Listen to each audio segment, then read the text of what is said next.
So, my first Magia record video is easily my most popular, infamous, one of those. And I figured that I have a bit of a duty to follow up with the second one. So here I am, temporarily coming out of hiatus to go over my thoughts on Season 2.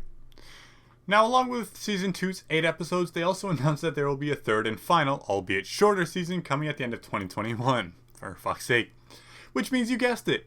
I will make a third and final video when that happens. But for now, what did I think of Magi Record Season 2? Obviously spoilers for both this and Madoka again. Magi Record Season 2 was better, but still not befitting of Madoka's legendary name. For starters, I'm not going to go over the events in length, but basically Yachio rescues Iroha, and along with the original cast who shows up, they all storm the Magia's headquarters, Hotel Faint Hope, that's a cool name, I won't lie. There we finally find out the Magia's plans. They have created an artificial witch called Embryo Eve and are feeding it other witches. Which is which? Anyway, Eve is the source of the Doppel system. The Magius then activates a witch summoner in hopes of drawing it while Purgus not, to feed it to Eve so the Doppel thing goes worldwide. Mr. Worldwide. The girls all squad up, storm the castle, save Suruno and Mami, and blow Hotel Faint Hope into rubble.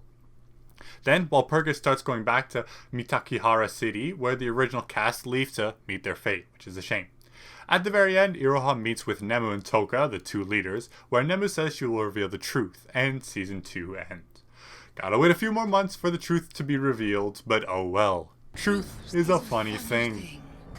Alrighty, so for my thoughts, I want to first outline the biggest problem with Magi Record and go over why Season 2 still ultimately kinda falls flat, but it's picking itself back up.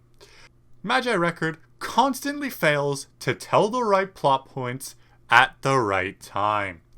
Let's take the Doppel thing. I still don't like Doppels and will probably never warm up to the idea, especially when there's that connect thing.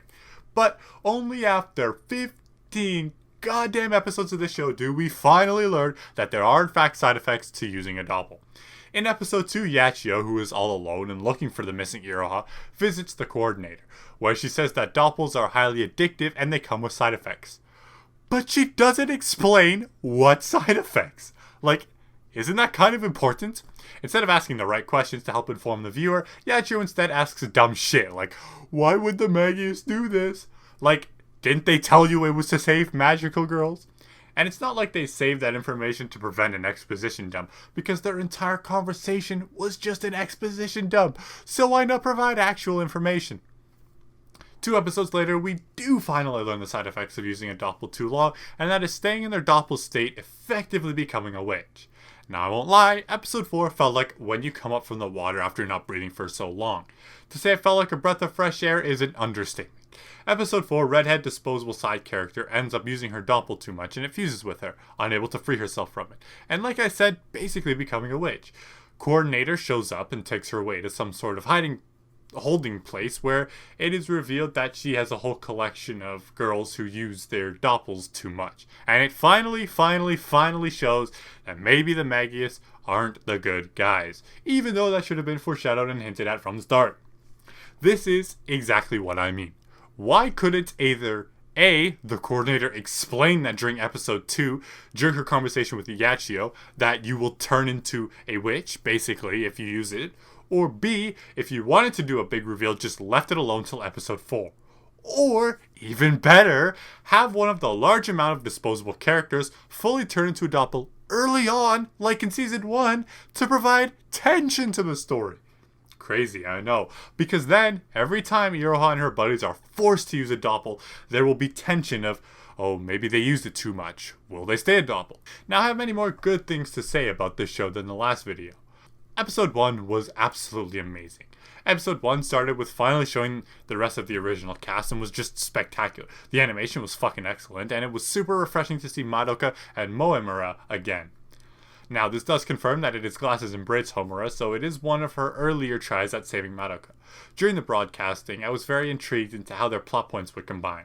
Homura is occasionally shown taking an interest in how the Magius might save magical girls. Naturally, since she wants to save Madoka from her fate. But to see them simply head back to Mitakihara City was both a bit of a letdown and a relief, because I was worried they might retcon the original ending and do some fucky shit. but it looks like they are more or less finished for the story. Now, despite the problems I outlined earlier, the storytelling did in fact improve. And by improve, I mean, it actually told the fucking story. Like I said, they finally revealed the goddamn reason the wings are really not very good. And they also finally explained why the doppel system is in fact not all that it's made out to be. That being said, it is still better than turning into a witch.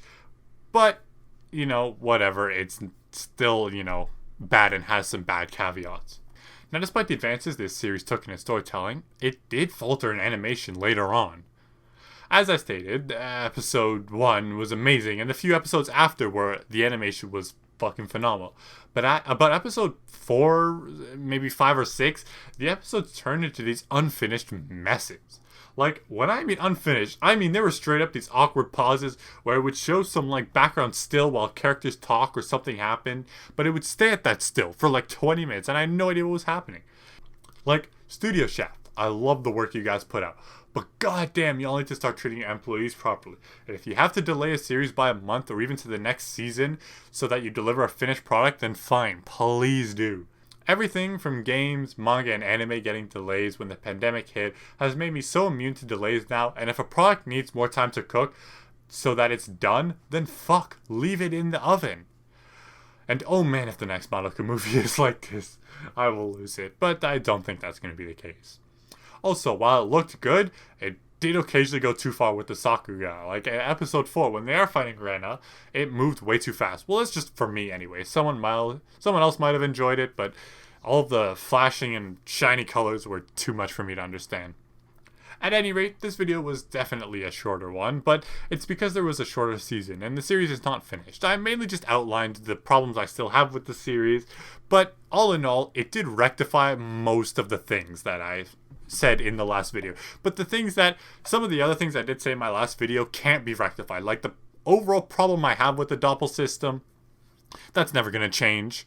But the problems that could have been fixed, they eventually did fix. Kind of. I mean, they could have done it differently, but at least they did it. An even smaller season is coming to answer the questions about why Iroha forgot Ui, why Toka forgot Iroha, and why I forgot to put my clothes in the dryer. Okay, maybe not that last one, but still. So when the time comes, I shall do a longer video going over the series as a whole, as well as covering the final season, and the season, probably go over the second season in depth.